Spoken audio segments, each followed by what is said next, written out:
You, John Fitzgerald Kennedy, do solemnly swear. I, John Fitzgerald Kennedy, do solemnly swear. That you will faithfully execute the office of President of the United States. That I will faithfully execute the office of President of the United States. And will, to the best of your ability. And will, to the best of my ability. Preserve, protect, and defend the Constitution of the United States. Preserve, protect, and defend the Constitution of the United States. So help you God. So help me God.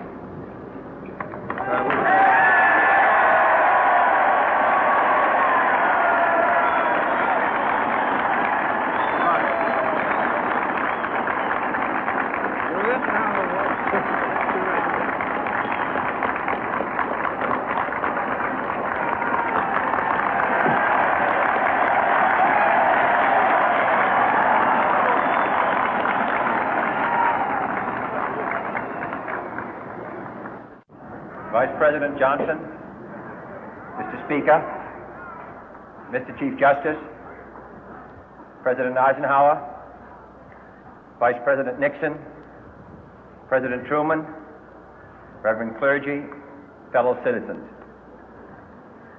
We observe today not a victory of party, but a celebration of freedom, symbolizing an end as well as a beginning, signifying renewal as well as change. For I have sworn before you and Almighty God the same solemn oath our forebears prescribed nearly a century and 3/4 ago.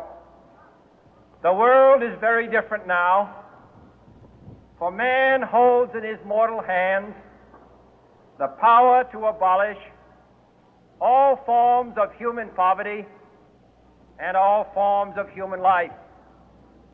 And yet the same revolutionary beliefs for which our forebears fought are still at issue around the globe. The belief that the rights of man come not from the generosity of the state, but from the hand of God. We dare not forget today that we are the heirs of that first revolution. Let the word go forth from this time and place to friend and foe alike that the torch has been passed to a new generation of Americans born in this century, tempered by war, disciplined by a hard and bitter peace, proud of our ancient heritage, and unwilling to witness or permit the slow undoing of those human rights to which this nation has always been committed and to which we are committed today at home and around the world.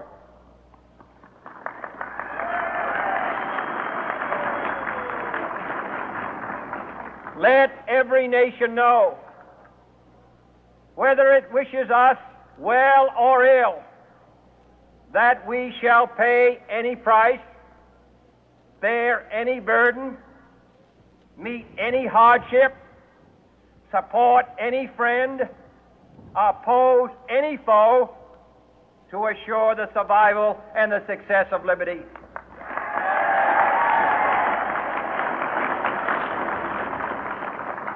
This much we pledge and more.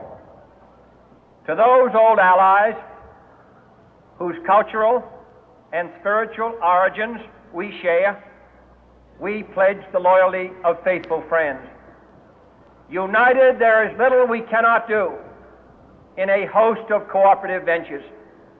Divided, there is little we can do, for we dare not meet a powerful challenge at odds and split asunder.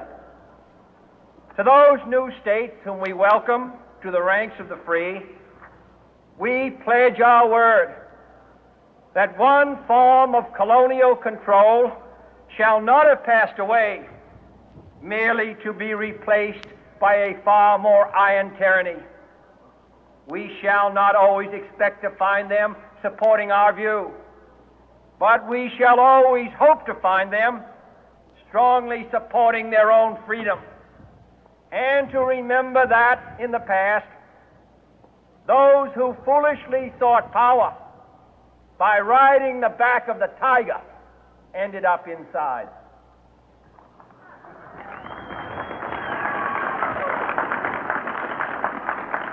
To those people in the huts and villages of half the globe struggling to break the bonds of mass misery, we pledge our best efforts to help them help themselves for whatever period is required, not because the communists may be doing it, not because we seek their votes, but because it is right. If a free society cannot help the many who are poor, it cannot save the few who are rich.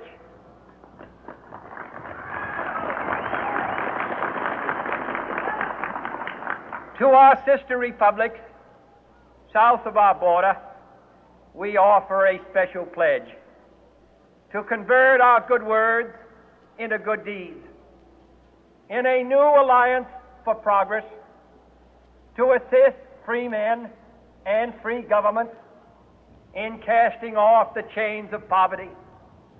But this peaceful revolution of hope cannot become the prey of hostile powers. Let all our neighbors know that we shall join with them to oppose aggression or subversion anywhere in the Americas. And let every other power know that this hemisphere intends to remain the master of its own house.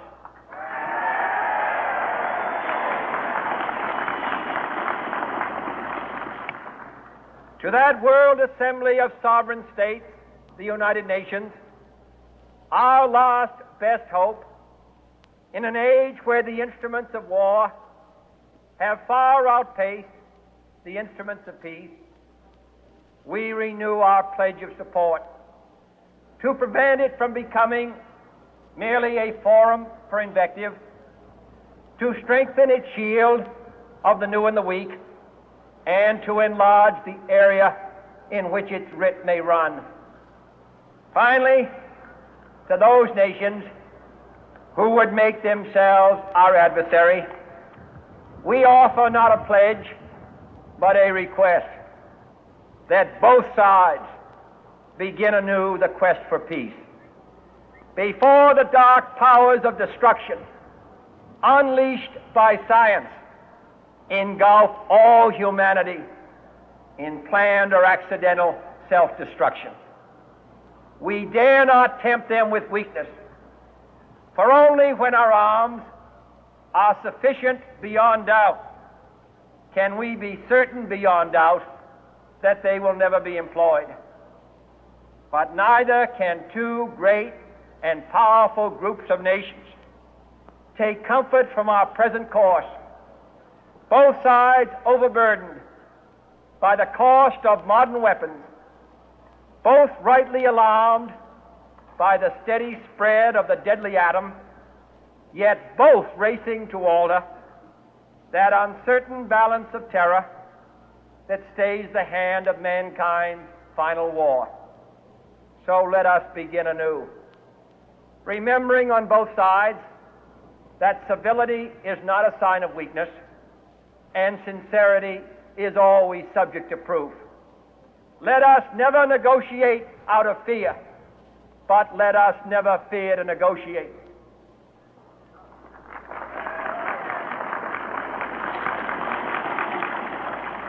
Let both sides explore what problems unite us, instead of belaboring those problems which divide us.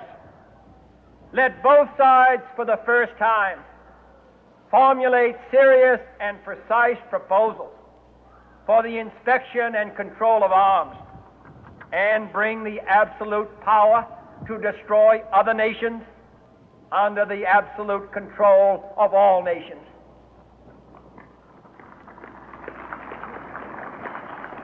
Let both sides seek to invoke the wonders of science instead of its terrors. Together, let us explore the stars, conquer the deserts, eradicate disease, tap the ocean depth, and encourage the arts and commerce. Let both sides unite to heed in all corners of the earth the command of Isaiah to undo the heavy burden and let the oppressed go free.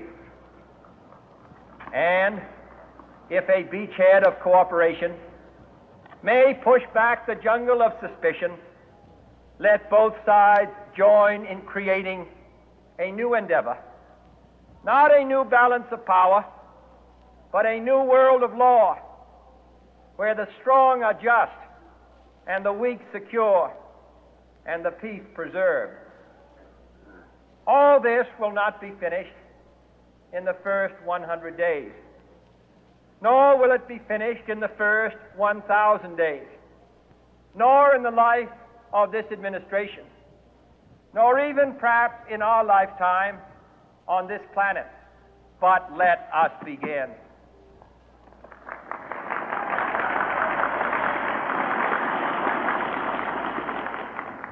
In your hands, my fellow citizens, more than mine, will rest the final success or failure of our course. Since this country was founded, each generation of Americans has been summoned to give testimony to its national loyalty. The graves of young Americans who answered the call to service surround the globe. Now the trumpet summons us again, not as a call to bear arms, though arms we need, not as a call to battle, though in battle we are, but a call to bear the burden of a long twilight struggle, year in and year out, rejoicing in hope, patient in tribulation, a struggle against the common enemies of man, tyranny, poverty, disease, and war itself. Can we forge against these enemies a grand and global alliance,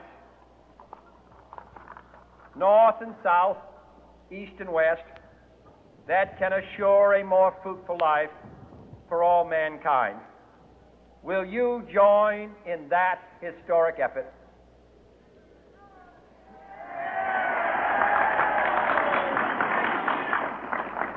In the long history of the world, only a few generations have been granted the role of defending freedom in its hour of maximum danger. I do not shrink from this responsibility. I welcome it.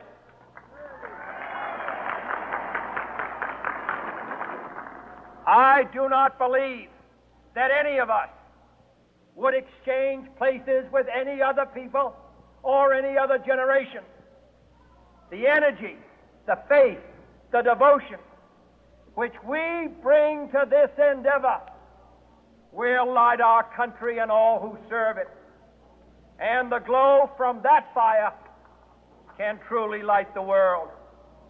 And so, my fellow Americans, ask not what your country can do for you.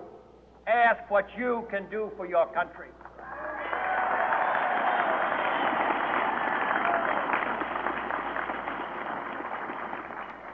My fellow citizens of the world, ask not what America will do for you, but what together we can do for the freedom of man.